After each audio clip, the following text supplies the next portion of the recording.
Since Iran's Cultural Revolution in 1979, Iranian women covered by black chadors and hijabs have become the stereotypical image of the country's religious and political identity. But now women in the Middle East and in the U.S. are using their clothes as a way to express themselves and their political beliefs in bold new ways.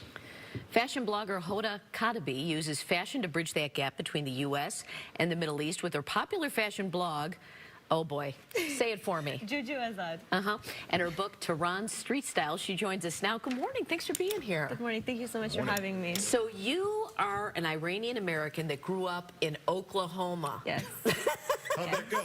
Unfortunately, it was quite the experience. Definitely, I think when I first started wearing the hijab or headscarf in 6th grade, that was easily the worst year of my life because Oklahoma is very homogeneously white and conservative state, and so I was physically assaulted. People tried to pull off my hijab.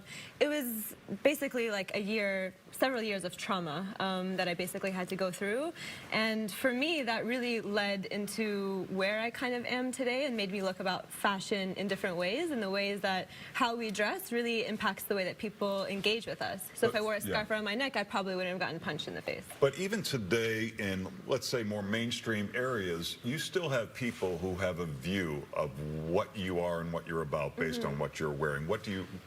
How would you describe that? Yeah, definitely. I mean, I think that I think anti-Muslim racism in this country is beyond sort of the individual bias against each other. It really has to do with we live in a system and a structure that actually profits from violence against Muslims. So when we look at where a lot of anti-Muslim propaganda is coming from, we can see actually weapons manufacturers are invested in basically perpetuating anti-Muslim bias, surveillance companies, and even like countries like Israel, which actually profit from dehumanization of Muslims, are all a part of this larger system that creates this individual bias that affects people on the individual level. I'm curious, as a fashion blogger, how you think fashion influences all of this. So we were looking back at some pictures in Iran and how cosmopolitan some of the major cities were back before 1979, the revolution. I think we have some of those pictures here.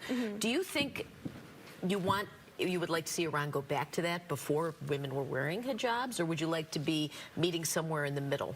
Yeah, I think these photos being seen out of context is always really decontextualizing what actually was taking place in the country. So the people who dressed in the sort of Western dress that we're seeing now are actually a very minority group of people. They were upper class people. So if you wore a hijab, there was actually a period of mandatory unveiling where someone could actually pull the hijab off of you.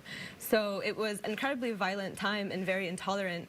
But we kind of see these images of it as nostalgia of like, oh, we want to go back to this time, but we have to understand that this isn't actually how the majority of Iranians lived. So actually images of like mini skirts of Afghanistani women were shown to Trump earlier this month as an excuse for why the U.S. should keep troops on the ground, because we should like go back to the time where Muslim women or Afghan women were wearing mini skirts. But we don't understand that if we look at education levels, like education of women in Iran right now greatly exceeds what it was back during this time where women were wearing miniskirts. So if we want to talk about women's rights, let's talk about more like their social economic status rather than just what they're wearing. Let's talk about nuclear weapons. Okay. Our viewers, some of our viewers may say, we cannot trust Iran. What are your thoughts? I mean, I don't think we can trust this country. I mean, what has this country done to the majority of the countries in the Middle East? Like, I don't think Iran's having nuclear weapons. I'm a pacifist. I don't believe in violence.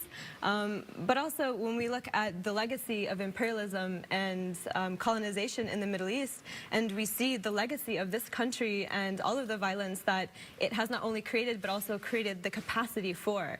A lot of these weapons in the Middle East are completely brought in by the United States. A lot of Americans might take offense to that. You're an American. You don't sound like an American when you say that. You know what I mean? That's because I've read, and I think that it's really important that we look beyond sort of these really simple narratives that we're told, whether it's about Muslim women, whether it's about the legacy of this country, and knowing that this country literally was built on the backs of black slaves and after the genocide of indigenous people. And I think there's a lot that we can be proud about, but I think that we shouldn't let that sort of blindside us for the realities of the situation. Well, you can check out Hoda's blog at jujuazad.com, and you have a fashion show coming up. Tell us about that. Or you're getting collection. a co-op together. So I'm working on a sewing refugee co-op of women here in Chicago.